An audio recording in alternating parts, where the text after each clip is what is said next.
ಲೋಕಸಭಾ ಚುನಾವಣೆ ಹಿನ್ನೆಲೆಯಲ್ಲಿ BJP JDS ಮೈತ್ರಿಗೆ ಜೆಡಿಎಸ್ನಲ್ಲಿ ಸಂಚಲನ ಮೂಡಿಸಿದ ಪತ್ರಿಕಾಗೋಷ್ಠಿ.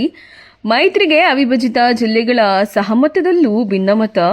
ಚಿಂತಾಮಣಿ ಬಿಜೆಪಿ ಜೆಡಿಎಸ್ ಮೈತ್ರಿಗೆ ಕೋಲಾರ, ಚಿಕ್ಕಬಳ್ಳಾಪುರ ಜಿಲ್ಲೆಗಳಲ್ಲಿನ ಜೆಡಿಎಸ್ ಮುಖಂಡರಿಂದ ಸಹಮತ ವ್ಯಕ್ತವಾಗಿದ್ದು, ಚಿಂತಾಮಣಿಯ ಜೆಕೆ ಭವನದಲ್ಲಿ ನಡೆದ ಸುದ್ದಿಗೋಷ್ಠಿಯಲ್ಲಿ ಜೆಡಿಎಸ್ನ ಹಾಲಿ ಮತ್ತು ಮಾಜಿ ಶಾಸಕರು ಮುಂಬರುವ 2024ರ ಲೋಕಸಭಾ ಚುನಾವಣೆಯಲ್ಲಿ ಜೆಡಿಎಸ್ ಪಕ್ಷದ ವರಿಷ್ಠರ ತೀರ್ಮಾನದಂತೆ ಕೋಲಾರ ಮತ್ತು ಚಿಕ್ಕಬಳ್ಳಾಪುರ ಜಿಲ್ಲೆಗಳಲ್ಲಿ ಬಿಜೆಪಿ ಪಕ್ಷದೊಂದಿಗೆ ಮೈತ್ರಿ ಮಾಡಿಕೊಳ್ಳುವುದಾಗಿ ತಿಳಿಸಿದ್ದಾರೆ.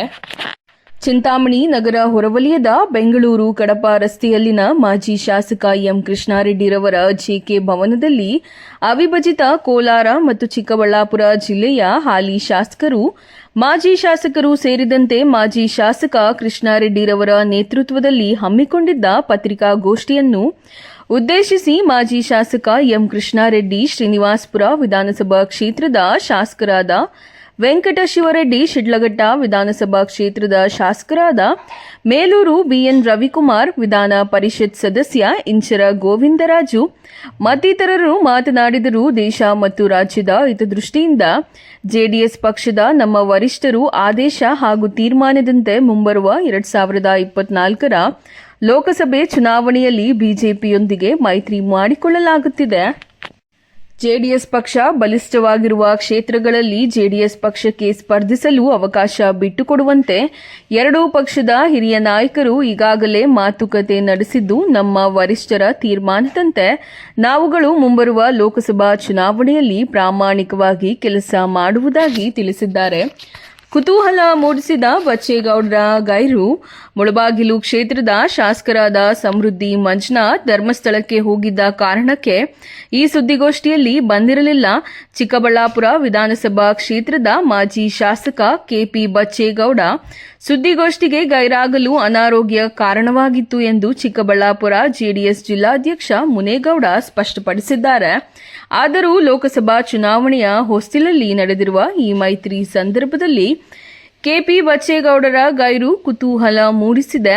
ಈಗಾಗಲೇ ಕಾಂಗ್ರೆಸ್ ಪಡಸಾಲೆಯಲ್ಲಿ ಬಚ್ಚೇಗೌಡರು ಕಾಂಗ್ರೆಸ್ ಸೇರಲಿದ್ದಾರೆ. ಅವರನ್ನು ಪಕ್ಷಕ್ಕೆ ಸೆಳೆಯಲು ಚಿಕ್ಕಬಳ್ಳಾಪುರ ವಿಧಾನಸಭಾ ಕ್ಷೇತ್ರದ ಶಾಸಕರಾದ ಪ್ರದೀಪ್ ಈಶ್ವರ್ ತೆರೆಮರೆಯ ಪ್ರಯತ್ನ ನಡೆಸಿದ್ದಾರೆ ಎಂದು ಸುದ್ದಿ ಹರಡಿದ್ದು, ಈ ಹಿನ್ನೆಲೆಯಲ್ಲಿ ಕೆಪಿ ಬಚ್ಚೇಗೌಡರ ಗೈರು ಹಲವು ಅನುಮಾನಗಳಿಗೆ ಕಾರಣವಾಗಿದೆ. ಈ ಪತ್ರಿಕಾಗೋಷ್ಠಿಯಲ್ಲಿ ಜೆಡಿಎಸ್ ಮುಖಂಡರಾದ ಕೋಲಾರ ಸಿಎಂಆರ್ ಶ್ರೀನಾಥ್, ಮಾಲೂರು ರಾಮೇಗೌಡ, ಬಂಗಾರಪೇಟೆ ಮಲ್ಲೇಶ್ ಬಾಬು, ವಕ್ಲೇರಿ ರಾಮು, ಗೌರಿಬಿದನೂರು ನರಸಿಂಹಮೂರ್ತಿ ಸೇರಿದಂತೆ ಎರಡೂ ಜಿಲ್ಲೆಗಳ ಜೆಡಿಎಸ್ ಮುಖಂಡರುಗಳು ಇದ್ದರು.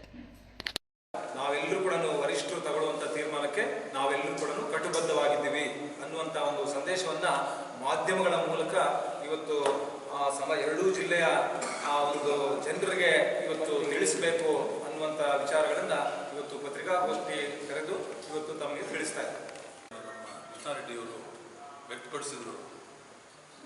ಅದಕ್ಕೆ ಇವತ್ತು ವರಿಷ್ಠರ ತೀರ್ಮಾನ, ಹಿರಿಯರ ತೀರ್ಮಾನ, ಪಕ್ಷದ ಹಿರಿಯರ ತೀರ್ಮಾನ, ನಮ್ಮೆಲ್ಲರ ತೀರ್ಮಾನ. ಅದಕ್ಕೆ ನಾವು ಬದ್ಧರಾಗಿರ್ತೇವೆ. ಎರಡು ಜಿಲ್ಲೆಯವರು, ನಮ್ಮ ಕೋಲಾರ ಜಿಲ್ಲೆಯವರು ಅಥವಾ ಚಿಕ್ಕಬಳ್ಳಾಪುರ ಜಿಲ್ಲೆ, ಎಲ್ಲರೂ ಕೂಡ ಒಗ್ಗಟ್ಟಿನ ಅಭಿಪ್ರಾಯ. ನಮ್ಮ ಒಟ್ಟಾರೆ ಇವತ್ತು ಬಹಳ ಒಗ್ಗಟ್ಟಾಗಿದೆ ಪಕ್ಷ. ಇವತ್ತು ಯಾವುದೇ ಒಂದು ಚುನಾವಣೆ ಬಗ್ಗೆ ಇವತ್ತು ಫೇಸ್ ಮಾಡೋದಕ್ಕೂ ಕೂಡ ನಾವು ಸಿದ್ಧರಿದ್ದೇವೆ. ಯಾವುದೇ ಒಂದು ಸಂದರ್ಭದಲ್ಲಿ ಬರಲಿ, ಯಾವುದೇ ಒಂದು ಚುನಾವಣೆ ಬರಲಿ, ಪಕ್ಷ ಸನ್ನದ್ಧವಾಗಿದೆ. 10ನೇ ತಾರೀಕು ನಡೆದಂಥ ಸಮಾವೇಶದಲ್ಲಿ ತೀರ್ಮಾನ ತಗೊಂಡಿಲ್ಲ.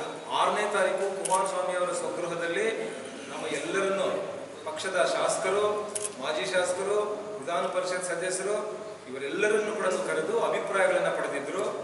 ಆ ಸಂದರ್ಭದಲ್ಲಿ ನಮ್ಮ ವರಿಷ್ಠರು ದೇವೇಗೌಡರ ಸಮ್ಮುಖದಲ್ಲಿ, ಕುಮಾರಸ್ವಾಮಿ ಅವರ ಅಧ್ಯಕ್ಷತೆಯಲ್ಲಿ ಮತ್ತು ನಮ್ಮ ಸಿಎಂ ಇಬ್ರಾಹಿಂ ಅವರು, ನಮ್ಮ ಕೋರ್ ಕಮಿಟಿ ಅಧ್ಯಕ್ಷರಾದ GT ದೇವೇಗೌಡರು ಇವರ ನೇತೃತ್ವದಲ್ಲಿ ಸಭೆ ನಡೆದು ಎಲ್ಲರ ಕರ್ನಾಟಕ ರಾಜ್ಯದ ಎಲ್ಲ ಪ್ರಮುಖರ ಅಭಿಪ್ರಾಯಗಳನ್ನು ಪಡ್ಕೊಂಡು ಮೊನ್ನೆ ನಡೆದಂಥ 10ನೇ ತಾರೀಕು ಅರಮನೆ ಮೈದಾನದಲ್ಲಿ ನಡೆದಂಥ ಒಂದು ಸಮಾವೇಶದಲ್ಲಿ ನಾವೆಲ್ಲರೂ ಕೂಡ ನಮ್ಮ ಅಭಿಪ್ರಾಯಗಳನ್ನು ತಿಳಿಸಿದ್ವಿ. ಅದರಂತೆ ಅವರು ಬಿಜೆಪಿ ಜೊತೆಯಲ್ಲಿ ಮೈತ್ರಿ ಆಗುವಂಥದ್ದು ಸೂಕ್ತ ಅಂತೇಳಿ ಇವತ್ತು ಬಹಳ ಸ್ಪಷ್ಟವಾಗಿ, ಬಹಳ ದೇವೇಗೌಡರು ಯಾವ ರೀತಿ ಹೇಳಿದ್ದಾರೆ ಅಂತ ಹೇಳಿದ್ರೆ, ಕದ್ದು ಮುಚ್ಚಿ ಮಾತನಾಡುವಂಥದ್ದು, ಮೊರೆಯಲ್ಲಿ ಮಾತನಾಡುವಂಥದ್ದು ಇಲ್ಲ, ನೇರ ಅನ್ನುವಂಥದ್ದು ಬಹಳ ಸ್ಪಷ್ಟಪಡಿಸಿದ್ದಾರೆ.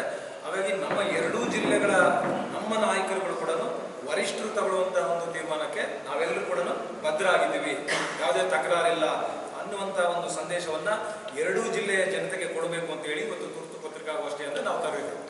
2024 ನಡೀತಕ್ಕಂಥ ಲೋಕಸಭಾ ಚುನಾವಣೆಯಲ್ಲಿ ಇವತ್ತು ನಮ್ಮ ಪಕ್ಷದ ವರಿಷ್ಠರಾದ ದೇವೇಗೌಡರು ಮತ್ತು ಕುಮಾರಣ್ಣನವರು ತಗೊಂಡಿರುವಂಥ ಒಂದು ತೀರ್ಮಾನಕ್ಕೆ ಈ ಎರಡೂ ಜಿಲ್ಲೆಯಲ್ಲಿರ್ತಕ್ಕಂಥ ಎಲ್ಲ JDS ಪಕ್ಷದ ಮುಖಂಡರು ಮತ್ತು ಎಲ್ಲ ನಾಯಕರು ಒಂದು ಒಮ್ಮತದಿಂದ ಇವತ್ತು ನಾವು ಒಂದು ಪತ್ರಿಕಾಗೋಷ್ಠಿಯನ್ನು ನಡೆಸಿ ಒಂದು ಸಂದೇಶವನ್ನು ಕೊಡಬೇಕನ್ನೋ ಉದ್ದೇಶದಿಂದ ಇದು ಪತ್ರಿಕಾಗೋಷ್ಠಿಯನ್ನು ಕರೆದಿರ್ತಕ್ಕಂಥದ್ದು.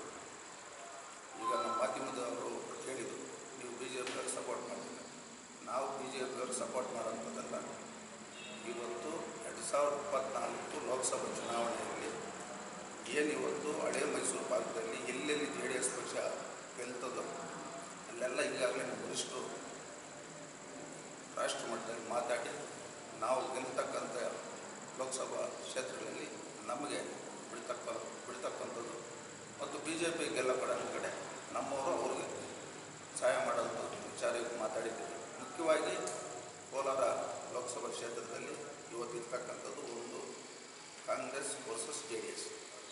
ಈ ಕೋಲಾರ ಲೋಕಸಭಾ ಕ್ಷೇತ್ರ 2024 ಲೋಕಸಭಾ ಚುನಾವಣೆಯಲ್ಲಿ JDS ಪಕ್ಷಕ್ಕೆ ಈಗಾಗಲೇ ವರಿಷ್ಠರು JDS ಪಕ್ಷದ ಅಭ್ಯರ್ಥಿನ ಹಾಕಬೇಕಂತ ತೀರ್ಮಾನ ಮಾಡಿದ್ದಾರೆ. ಅದರ ಮುಂದುವರೆಯುವಾಗ ಈ ಒಂದು ಕೋಲಾರ ಲೋಕಸಭಾ ಕ್ಷೇತ್ರದಲ್ಲಿ ಇವತ್ತು ಚಿಂತಾಮಣಿ ಇರ್ಬೋದು, ಶಿಲ್ಘಟ್ಟ ಇರ್ಬೋದು, ಮುಳಬಾಗ ಇರ್ಬೋದು, ಶ್ರೀನಿವಾಸಪುರ ಇರ್ಬೋದು, ಕೋಲಾರ ಇರ್ಬೋದು, ಬಂಗಾರಪೇಟೆ ಇರ್ಬೋದು, KGF ಇರ್ಬೋದು, ಈ ಎಲ್ಲ ಕಡೆ 8 ವಿಧಾನಸಭಾ ಕ್ಷೇತ್ರದಲ್ಲಿ ಇವತ್ತು ಬಲಿಷ್ಠವಾಗಿ ಇವತ್ತು JDS ಪಕ್ಷ ಪ್ರಬಲವಾಗಿದೆ. ಎಲ್ಲ ಮುಖಂಡರು ನಾವು ಇದ್ದೀರಿ. ಮುಖ್ಯವಾಗಿ ನಮ್ಮ ಹಿರಿಯರು ಗೋವಿಂದರಾಜರು ಸಹ ಇದ್ದಾರೆ. 2024 ಲೋಕಸಭಾ ಚುನಾವಣೆಯಲ್ಲಿ ಕೋಲಾರ ವಿಧಾನಸಭಾ ಲೋಕಸಭಾ ಕ್ಷೇತ್ರ 100% JDS ಪಕ್ಷ ಅಧಿಕಾರ ಬರ್ತಕ್ಕಂಥ ನಮ್ಮ ಹೇಳಕ್ಕೆ ಬಯಸ್ತೀವಿ.